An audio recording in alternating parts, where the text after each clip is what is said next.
Balik sa ulit.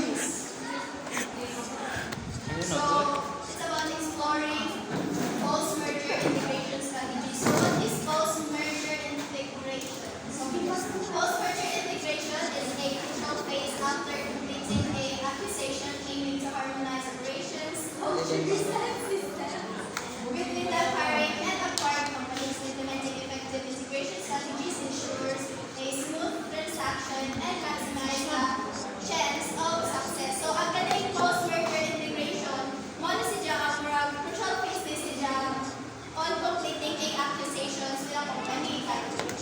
By this, murag maximize gani ang chance of success sa duha ka company. So, here are some comprehensive discussions. So, first is the cultural integration. Recognizing and addressing cultural difference between the merging entities is vital.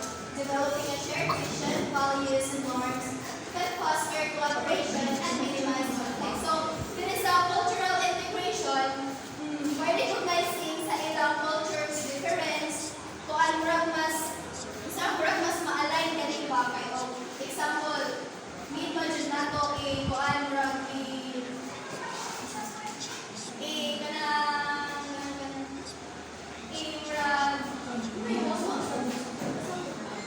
culture pa so both parties so developing a shared vision of values ma-minimize gani ang conflicts.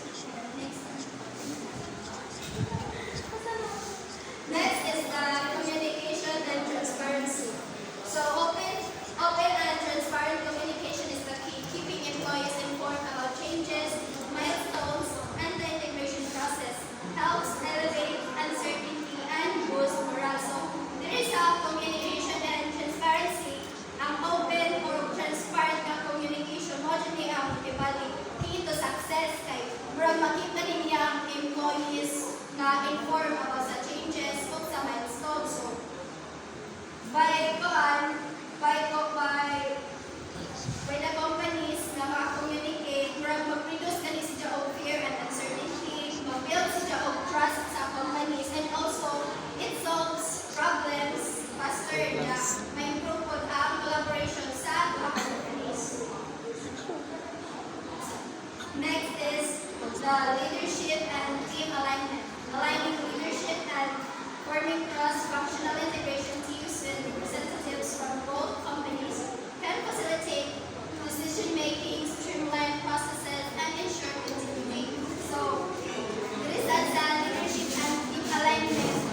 Murag gani siya, by this, murag nag-set siya kung mas clear vision regarding sa kuhan sa duha ka companies nag-build. By this one, maka-build po din siya of strong team by making tough decisions. And also, kung ganang murag mas maka-process siya o dali o ganang murag mas nakuha ang leadership pa. Next is integration, planning, and roadmap. Pero, basa din siya. Integration, planning, and roadmap. Developing a detailed integration plan with clear milestone, timelines, and responsibilities a structured roadmap helps track progress and ensure alignment where there's already completed. So, direct sa integration, planning, and roadmap. By developing kanang concrete plan pa regarding sa ilang milestones, sa ilang timelines, ilang goals gani, mas ma-clear nila o kanang asa sila photo, asay kuan asay kanang dapat i-enhance ma-define gani ang goals nila, ma-identify ang steps kung saan pagkuha ang mga goals, and also makasettle sila ang timelines na dapat on that time dapat kuan na kanang structured na plan. Dili ko kuan mas organized, mas less mas less hassle, also more efficient o more successful sila. Next is talent retention and human resources. Talent retention. Talent retention, human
suppliers relationship. Ma-maintain nato ang strong relationship nato sa atong customers by ensuring continuity of the service, ang quality o ang support system gani para mas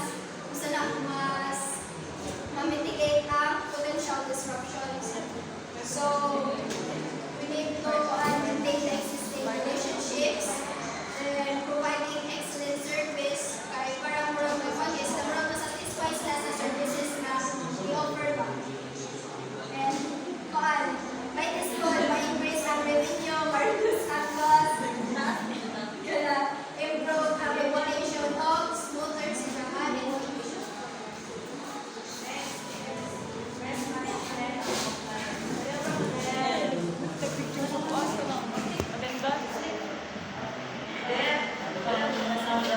Risk management and compliance. Assessing and managing potential risk, compliance issues, and regulatory requirements, measures to predict to avoid legal implications and maintaining business continuity. So, risk management is crucial to identify and address risk and legal requirements of the merger to secure smooth operation and avoid legal issues on risk management. Performance.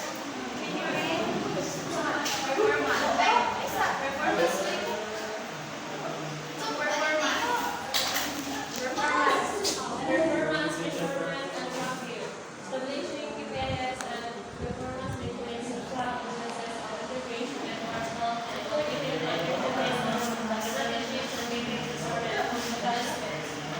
The performance measure and tracking is setting clear goals and metrics helps track the integration's progress and make adjustments for better result. Next is breaks. Level down. Flexibility.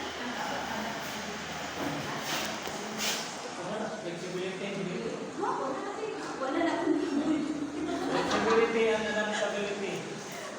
Remaining flexible and adaptable throughout the integration process is crucial.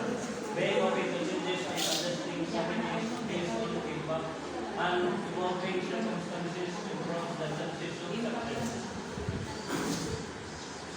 Flexibility and adaptability, staying open to changes and adjusting plan based on feedback ensures smoother integration and success.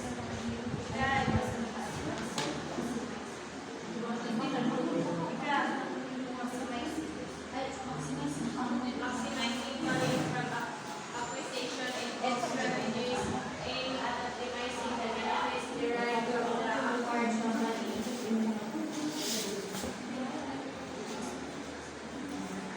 Here are some methods to help for you to aware of. Synergy realization.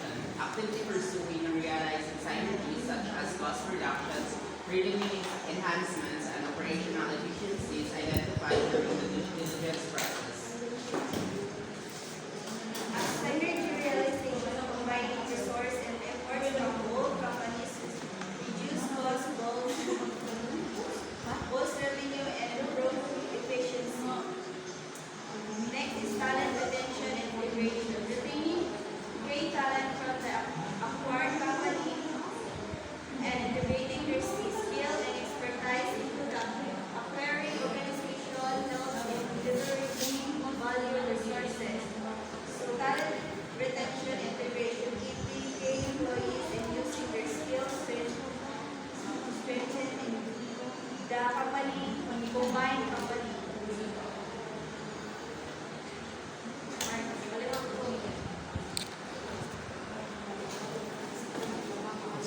Market expansion.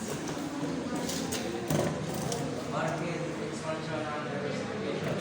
Utilizing the acquired company's market presence, customer base, or technology to expand into other markets or diversify product offerings and unlock growth opportunities.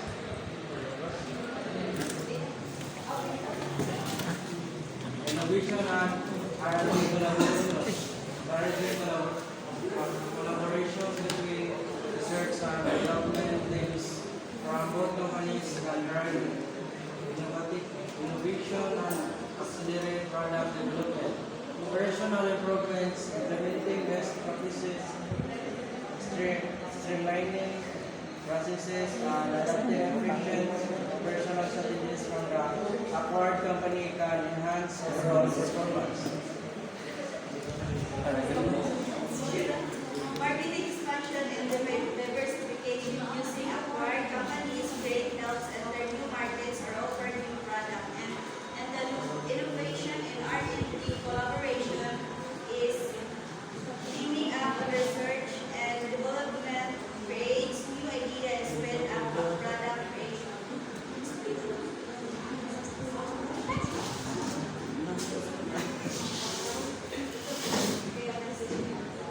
Operational improvements. Implementing best practices, streamlining processes, and adapting efficient operational strategies can support company and enhance overall performance.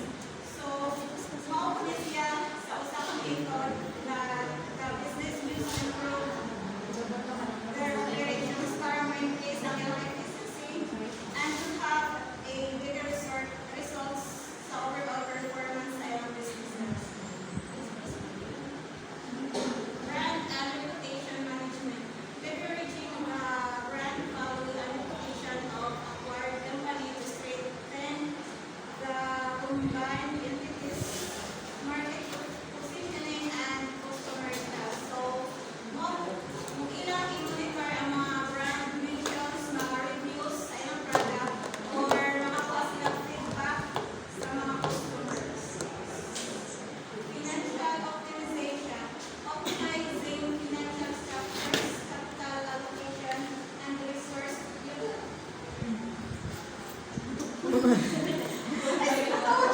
utilization to improve profitability and enhance shareholder value.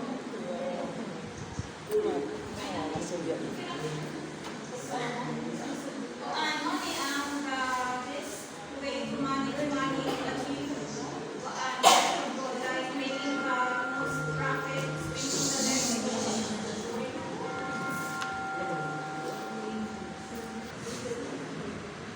Basta sa kami, Nasa Mandabela. ang customer focus. Customer focus and service enhancement. Placing emphasis.